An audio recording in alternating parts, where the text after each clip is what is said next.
हाँ, तो revision class में मैं आज स्टार्ट कर रहा हूँ आपको ट्रायल बैलेंस। आज के सेशन में हम दो टॉपिक कवर करेंगे। फर्स्ट टॉपिक है ट्रायल बैलेंस और दूसरा टॉपिक होगा आपका फाइनल अकाउंट ऑफ कंपनी। तो ये सारे वीडियोस आपको मेरे यूट्यूब चैनल पे मिल जाएंगे। अगर आपने यूट्यूब चैनल सब्सक्राइब नहीं किया है तो प्लीज़ सब्सक्राइब कर लेंगे और बेल आइकॉन प्रेस करना बिल्कुल ना भूलें। तो आइए स्टार्ट करते हैं ट्रायल बैलेंस से। हाँ, तो कल अपन ने क्या पढ़ा था, कुछ याद है? जर्नल एंट्रीज अपन ने कल कवर की थी और क्या पढ़ा था? जीएसटी वाला भी अपन ने कवर कर लिया था, जीएसटी पोर्शन। तो आज हम ट्रायल बैलेंस पढ़ रहे हैं। लिखना किसी को कुछ नहीं है, मैंने सारे नोट्स दिए हुए हैं, वो मोर देन इनफ हैं, बस एक उसका रिवीजन मात्र हो रहा है। तो मैं सम स्टार्ट कर रहा हूँ बेटा ट्रायल बैलेंस। तो ट्रायल बैलेंस में सबसे पहले ये बताइए ट्रायल बैलेंस स्टार्ट कैसे करेंगे। ट्रायल बैलेंस, ये मेरी हेडिंग हो गई ट्रायल बैलेंस की। तो आप लोग जानते हैं सबसे पहले हम क्या करते हैं बेटा, जर्नल बनाते हैं। क्या बनाते हैं? जर्नल। जर्नल से हम क्या जाते हैं, लेजर पे आते हैं। जर्नल के बाद कौन सी प्रोसेस होती है? लेजर की। लेजर के बाद आप बनाते हैं क्या? Trial balance. लेजर से क्या बनाते हैं आप? Trial balance. और ट्रायल बैलेंस की हेल्प से क्या बनता है? Final account. ये हमारी पूरी प्रोसीजर होती है, हाँ या ना? हाँ। तो आइएगा आप ट्रायल बैलेंस पे। ट्रायल बैलेंस का हम फॉर्मेट की बात कर रहे हैं। मैं यहाँ बस एग्जाम ओरिएंटेड बता रहा हूँ। ट्रायल बैलेंस क्या होता है, क्यों बनाते हैं, वो सारी चीज़ें डिस्कस नहीं कर रहा हूँ। ट्रायल बैलेंस की 3 मेथड होती हैं। पहली होती है टोटल मेथड, दूसरी होती है बैलेंस मेथड और तीसरी होती है total and balance method. In method को एक्सप्लेन करने से पहले मैं ट्रायल बैलेंस का आपका फॉर्मेट बता रहा हूँ। तो सबसे पहले आप क्या लिखोगे? आप पर्टिकुलर लिखोगे या नेम ऑफ अकाउंट भी लिख सकते हो, कहीं कोई दिक्कत नहीं है। यहाँ आप लिखोगे डेबिट का कॉलम और यहाँ लिखेंगे आप क्रेडिट का कॉलम, डेबिट और क्रेडिट। तो सबसे पहले आप यहाँ लिखेंगे कैपिटल या ओपनिंग स्टॉक। चलो ओपनिंग स्टॉक से चालू करता हूँ। ओपनिंग स्टॉक, तो ओपनिंग स्टॉक आपकी एसेट होती है, यहाँ लिख दिया आपने, ठीक है, सॉरी यहाँ डैश रहेगा। फिर आप यहाँ लिखेंगे जितनी भी फिक्स्ड एसेट है वो आएंगी और परचेज। तो यहाँ आप ओपनिंग स्टॉक के साथ हमेशा परचेज लिखेंगे। क्या लिखेंगे? ओपनिंग स्टॉक के साथ में परचेज आएगा। फिर जितनी भी फिक्स्ड एसेट है वो लिखोगे, ऑल फिक्स्ड एसेट। ये फिक्स्ड एसेट में कौन कौन सी चीज़ें आएंगी नोट नंबर 1 में मैं समझा दूंगा, एक्सप्लेन करूंगा डिटेल से आपको। नोट नंबर 1, ठीक है, fixed asset and current asset, या इसको मैं ऑल एसेट्स लिख देता हूँ, इससे ज़्यादा अच्छा रहेगा। ऑल एसेट लिख देता हूँ यहाँ पर आप लोग के लिए। ऑल एसेट्स, ऑल एसेट्स हो गया।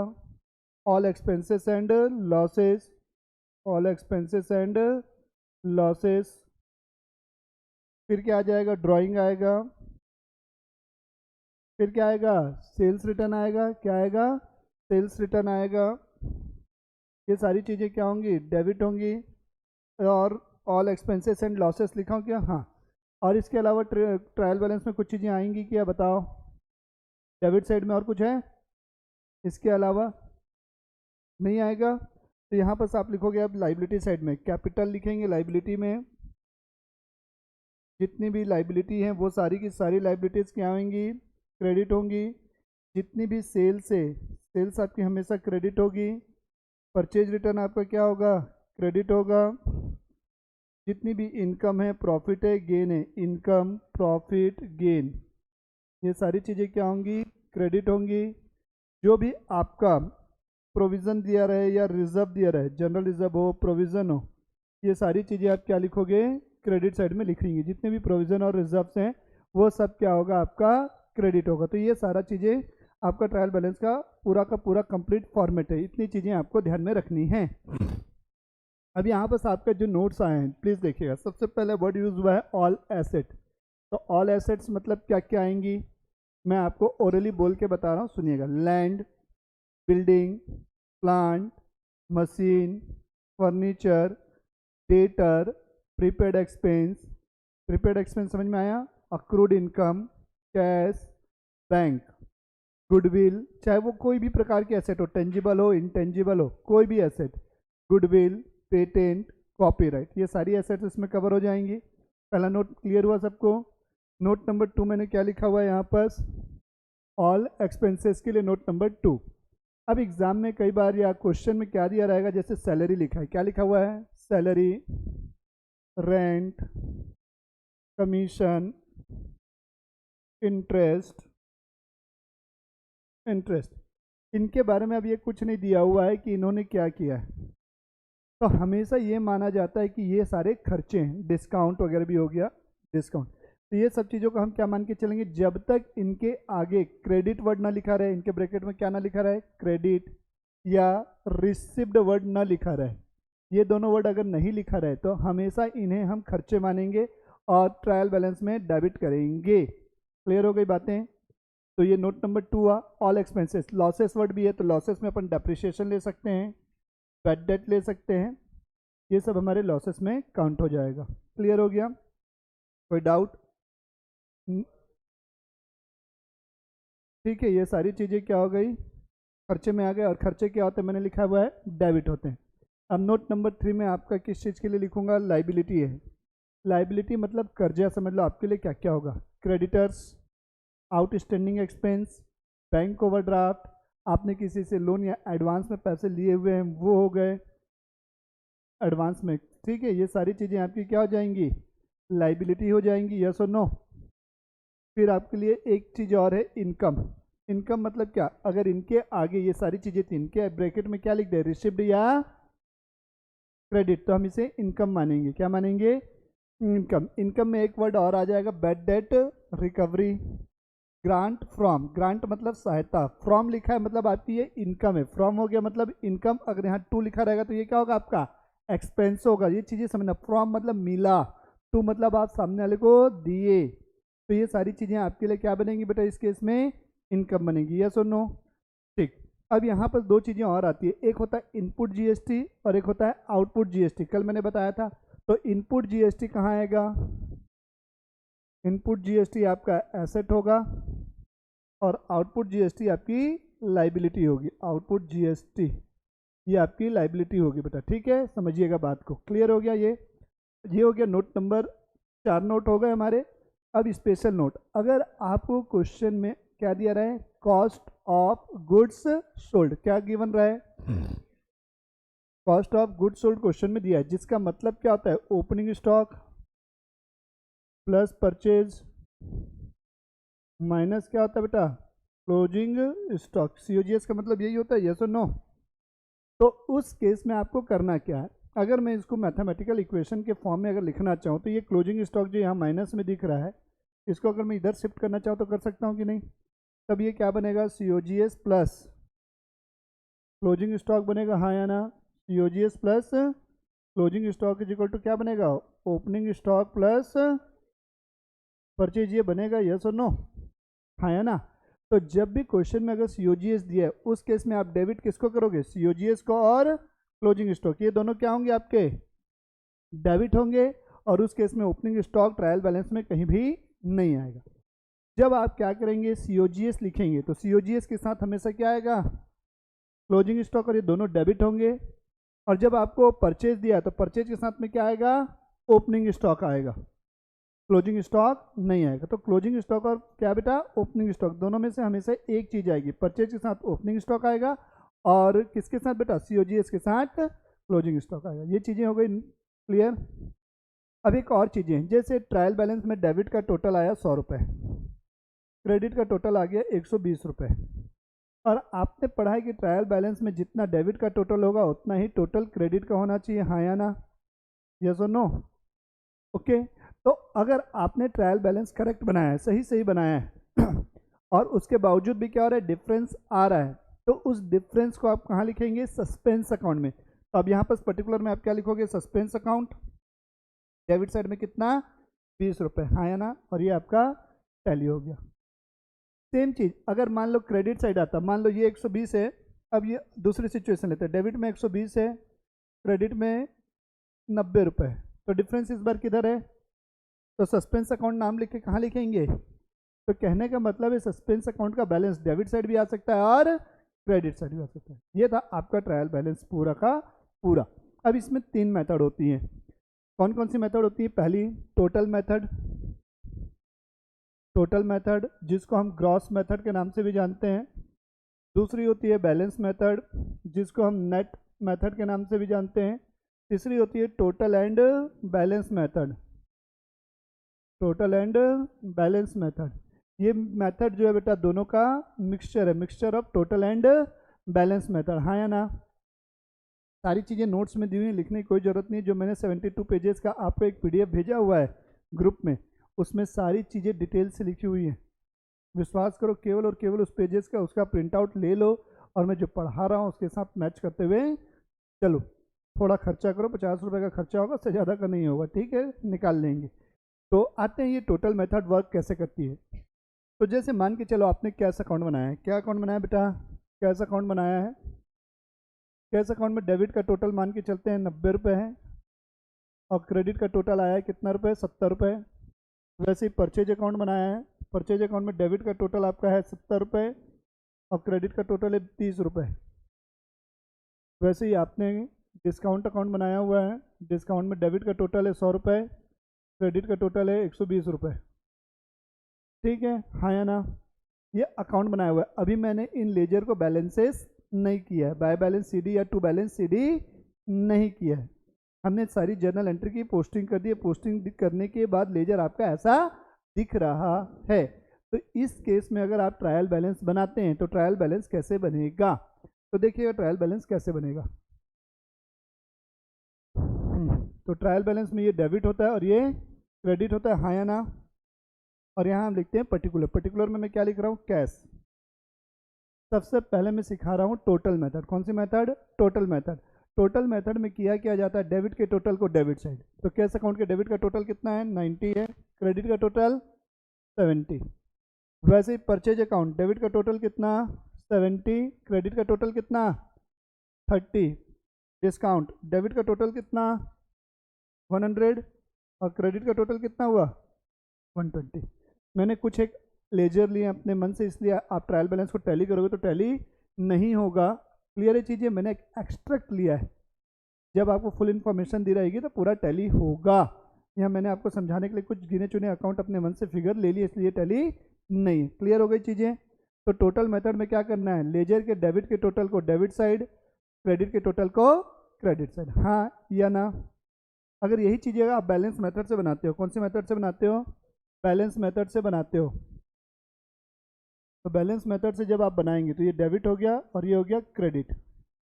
तो बैलेंस मेथड में आप क्या करेंगे, दोनों के डिफरेंस को लिखेंगे। तो डेबिट का टोटल कितना है 90, क्रेडिट का टोटल कितना है 70। कौन बड़ा है, डेबिट बड़ा है कि क्रेडिट बड़ा है, डेबिट। कितने रुपए से 20। तो यहाँ पर क्या लिखोगे, कैश अकाउंट, डेबिट साइड में कितना रुपए 20 रुपये, ये खत्म। वैसे भी आप देखोगे तो यहाँ क्या लिखते हैं, बाय बैलेंस सीडी लिखते कि नहीं लिखते, 20 रुपये। डेबिट बड़ा है क्रेडिट से, तो डिफरेंस को हम किस साइड लिखते हैं, क्रेडिट साइड लिखते हैं, लेजर को बैलेंस करने के लिए। इसी को डेबिट बैलेंस बोलते हैं। और क्रेडिट बैलेंस का मतलब क्या होता है, क्रेडिट बड़ा है डेबिट से और उसे बैलेंस करने के लिए किस साइड लिखेंगे, डेबिट साइड, हाँ या ना। पढ़ा होगा ना 11th में, ठीक। अब यहाँ पर देखो, परचेज डेबिट का टोटल 70 है, क्रेडिट का टोटल 30। कौन बड़ा है, डेबिट। कितने रुपए से 40। तो परचेज यहाँ लिखोगे, यहाँ क्या लिखोगे 40 रुपये। अब डिस्काउंट, डिस्काउंट डेबिट का टोटल 100, क्रेडिट का टोटल 120। कौन बड़ा है, कितने रुपए से, ये हो गई बैलेंस मेथड से। क्लियर हो गया। जितने भी क्वेश्चन एग्जाम में आज तक पूछे गए हैं वो सभी बैलेंस मेथड से ही पूछे गए हैं। आपको कुछ नहीं करना है, जो भी आइटम दिया है उनको डेबिट और क्रेडिट करना है। इस टाइप से कोई भी एक सिंगल क्वेश्चन दिया हुआ है मेरी शीट में, इस टाइप का क्वेश्चन नंबर शायद 12 है, इसी मेथड से वो बना हुआ है। क्लियर है। मैं आपको बुक से 2 क्वेश्चन करवा रहा हूँ जो एकदम हटके हैं, जो मैंने आज तक क्लास में करवाए नहीं। मैं ये जो रिवीजन क्लास ले रहा हूँ उसमें मैं कुछ कुछ ऐसे एक्स्ट्रा ऑर्डिनरी क्वेश्चन कराऊंगा जो एग्जाम में आ सकते हैं, तो क्लास मिस मत करना। ये जो क्वेश्चन है आपकी बुक के पेज नंबर 232 पे है, करीम एंड खनूजा के इलिस्ट्रेशन नंबर 10। आपको ये एडजस्टमेंट्स दिए हुए हैं, मतलब आपको जो ट्रायल बैलेंस दिया हुआ है, मतलब जो इन्फॉर्मेशन दी हुई है वो बेसिक है, जैसा हम करते हैं उसमें कहीं कोई दिक्कत नहीं। बट ये आपको उसके नीचे में एडिशनल इन्फॉर्मेशन में ये सारी चीज़ें दी हुई हैं। तो इन एडिशनल इन्फॉर्मेशन को आप जब ट्रायल बैलेंस बनाएंगे तो उस समय कैसे डील करेंगे, मैं वो आपको समझा रहा हूँ। तो प्लीज़ सुनिएगा। पहला पॉइंट क्या लिखा है बेटा, परचेज बुक क्या लिखा है, ओवरकास्टेड बाय कितना रुपए, ओवरकास्ट। ओवरकास्ट का मतलब होता है परचेज बुक का टोटल आपने ज़्यादा लगा दिया है। ओवरकास्ट मतलब ज़्यादा लगाना। तो परचेज बुक ज़्यादा लिख दी हो, मतलब परचेज मान लो 2000 लिखनी थी तो आपने कितना लिख दिया होगा, 2900 लिख दिया, हाँ या ना, लिखना था 2000 बट आपने 900 रुपये बढ़ा के लिख दिया 2900। तो क्या करना चाहिए आपको, 900 रुपये को परचेज में प्लस करना चाहिए कि माइनस करना चाहिए, माइनस। तो इसे आप क्या करोगे, परचेज जब लिखोगे ट्रायल बैलेंस में, यहाँ आप परचेज लिखोगे ट्रायल बैलेंस में, जो भी परचेज की अमाउंट होगी उसमें से आप 900 रुपये क्या कर दोगे, माइनस करके शो करोगे, हाँ या ना। परचेज से क्या हुआ ये minus. Sales book under cost, sale को हमने कम दिखाया, अंडर कास्ट मतलब कम दिखाना। सेल हमारी ट्रायल बैलेंस में क्या होती है, क्रेडिट होती है। सेल के टोटल को मैंने कितने रुपए से कम दिखाया है, 3600 से कम दिखाया है। तो सेल को क्या करेंगे, बढ़ाएंगे कि माइनस करेंगे, प्लस करेंगे। बेटा बढ़ाना पड़ेगा, सेल को आपने कम दिखाया है तो ज़्यादा दिखाने के लिए क्या करना पड़ेगा, प्लस। तो जब आप यहाँ लिखेंगे सेल्स, जो भी उसकी अमाउंट ट्रायल बैलेंस में दी होगी उसमें प्लस क्या करोगे, 3600, हाँ या ना। फिर लिखा है a further 20,000 for additional capital was introduced but not posted anywhere. इसका मतलब क्या हुआ, कैपिटल देखो जब भी बिजनेस में आप जर्नल एंट्री सोचना, ये तो वन साइडेड वाली बात है, ये क्या है वन साइडेड वाली बात है ना। जब रेक्टिफिकेशन ऑफ एरर आपने पढ़ा हुआ तो ये वन साइडेड एरर हो गई। अब यहाँ पर देखो कैपिटल आपने इंट्रोड्यूस की है बिजनेस में, लेकिन उसकी एंट्री आपने नहीं की। जब आप बिजनेस में कैपिटल लगाते हैं कृतिका, तो जर्नल एंट्री क्या होती है बेटा, वेरी गुड, सही तो है, गलत क्या, कल ही तो पढ़ाया और उसके बावजूद कॉन्फिडेंस नहीं है, गजब यार। कैश अकाउंट डेबिट टू, ये एंट्री आप पास करोगे कि नहीं करोगे ये बताओ। तो आपका कैश भी क्या होगा, कितने रुपए से बढ़ेगा, 20,000। तो कैश में क्या करोगे, 20,000 प्लस करोगे, यहाँ जो कैश लिखा रहेगा प्लस उसमें कितना करोगे 20,000, और कैपिटल भी कितने रुपए से बढ़ाओगे 20,000 से। तो यहाँ लिखोगे कैपिटल प्लस कितना 20,000। अगर ये एडजस्टमेंट आते तो आप लोग से बनते नहीं, मुझे उम्मीद है, क्योंकि देखने में एकदम नया है, पहली बार ये क्वेश्चन मैं करवा रहा हूँ क्लास में। तो जो नहीं आए हैं उनको बहुत नुकसान हो रहा होगा, लेकिन तुम लोग प्लस में रहोगे। आइए इसी प्रकार एक आध क्वेश्चन और करवा रहा हूँ मैं। इलिस्ट्रेशन नंबर 1 है, सॉरी 11, मैं पढ़ के सुना रहा हूँ। इलिस्ट्रेशन नंबर 11, इलिस्ट्रेशन नंबर 11 है, पेज नंबर 233 है। एडजस्टमेंट पढ़ रहा हूँ मैं बस। एडजस्टमेंट नंबर 1 क्या लिखा है, the following transaction where held in the month of June 2021 which were not recorded in the books of account। In transaction को बुक्स ऑफ अकाउंट में रिकॉर्ड नहीं किया गया है। क्रेडिट परचेज ऑफ गुड्स 7600 है, क्रेडिट परचेज कितने की है 7600 की, हाँ या ना। पहला एडजस्टमेंट ये दिया हुआ है। दूसरा एडजस्टमेंट आपको लिखा है कैश सेल्स 12,400, इसको भी रिकॉर्ड नहीं किया गया है। कैश सेल्स 12,400, ये गुड्स की बात हो रही है, जितनी भी बात हो रही है। और एक दिया है डेटर अंडर कास्ट, बोला है कितना,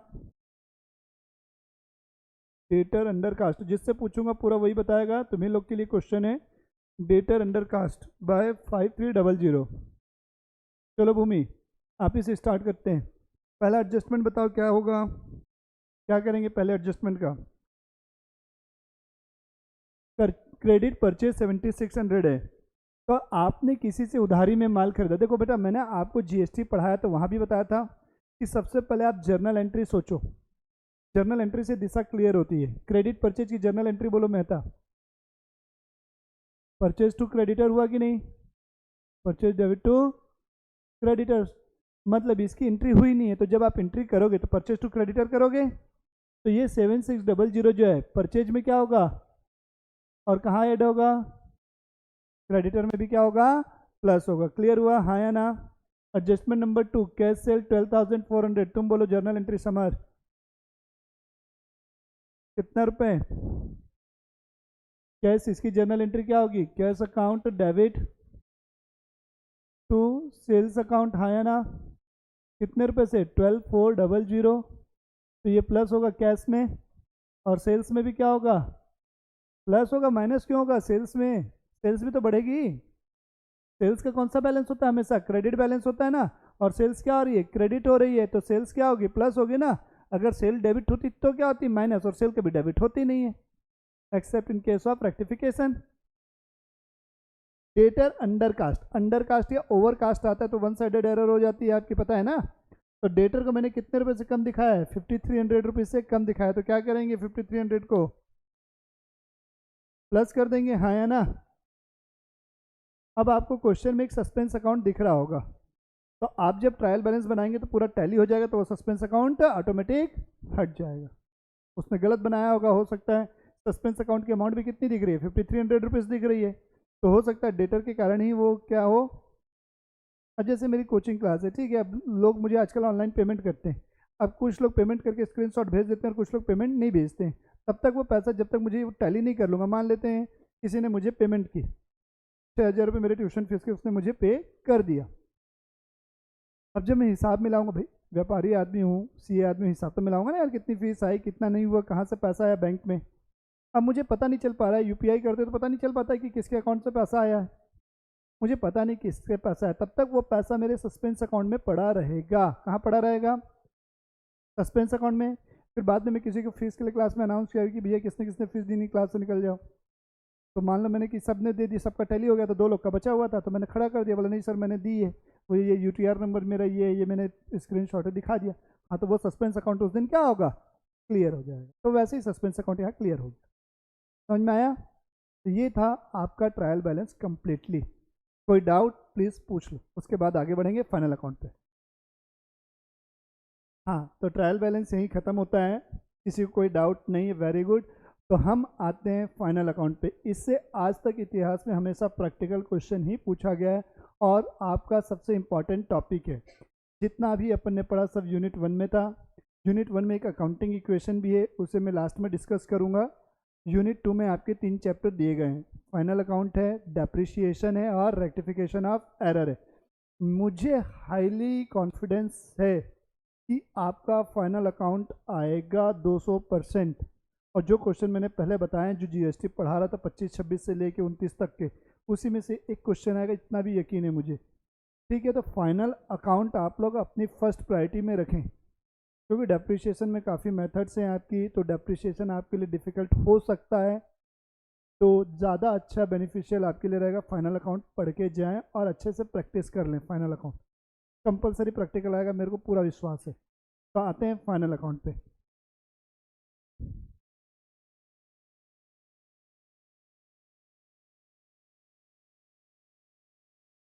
फाइनल अकाउंट, चलिए फाइनल अकाउंट में हमारा क्या होता है, 3 चीज़ें आती हैं। पहला होता है ट्रेडिंग अकाउंट, ट्रेडिंग अकाउंट हो गया। दूसरी चीज़ें कौन सा आता है बेटा, प्रॉफिट एंड लॉस अकाउंट, जिसको हम पीएल अकाउंट बोलेंगे, प्रॉफिट एंड लॉस अकाउंट। तीसरी चीज़ जो आएगी उसके हम बोलते हैं बैलेंस शीट। ये तीनों चीज़ें आपको एक ही क्वेश्चन में बनानी रहेगी। तो हम बात करते हैं ट्रेडिंग अकाउंट की। ट्रेडिंग अकाउंट जो है क्यों बनाया जाता है, ट्रेडिंग अकाउंट बनाया जाता है बेटा ग्रॉस प्रॉफिट या ग्रॉस लॉस फाइंड करने के लिए। ठीक है, दूसरी चीज़, इसमें हम जो भी चीज़ें डेबिट करते हैं वो डायरेक्ट एक्सपेंस डेबिट करते हैं। क्या डेबिट करते हैं, debit direct expenses of current year only. हमको कौन से ईयर से मतलब है, करेंट ईयर। आपने जब 11th में अकाउंट पढ़ा होगा तो आपने एक अक्रूवल कॉन्सेप्ट पढ़ा होगा, तो वो ये बोलता है कि करंट ईयर के खर्चे को करंट ईयर में ही लिखना है, चाहे उनकी पेमेंट हुई हो या नहीं हुई हो। सिमिलरली क्या बोलता है, करंट ईयर के इनकम को करंट ईयर में ही रिकॉर्ड करना है, भले वो आपको मिला हो या न मिला। समझ में आया, क्लियर है चीज़ें। तो अक्रूवल बेसिस पे ये बनता है हमारा। ठीक, तो हम इसमें क्या डेबिट करेंगे, डायरेक्ट एक्सपेंस। अब कुछ लोगों का सवाल है सर ये डायरेक्ट एक्सपेंस क्या होते हैं, तो डायरेक्ट एक्सपेंस का मतलब होता है गुड्स को सेलेबल बनाने तक के, सॉरी, गुड्स को क्या करना बेटा, प्रोडक्शन करने के पूरे खर्चे। कौन से खर्चे बेटा, गुड्स को प्रोडक्शन करने के पूरे खर्चे हम कहाँ लिखते हैं, डेबिट साइड में ट्रेडिंग अकाउंट के, related to production, related to production of goods. Yes और नो, ठीक है। तो यहाँ पर मैं बोल दूँ कहाँ तक के पूरे खर्चे, प्रोडक्शन का काम कहाँ होता है, घर में होता है, फैक्ट्री में होता है, रोड पे होता है कि ऑफिस में, अटक गया यार।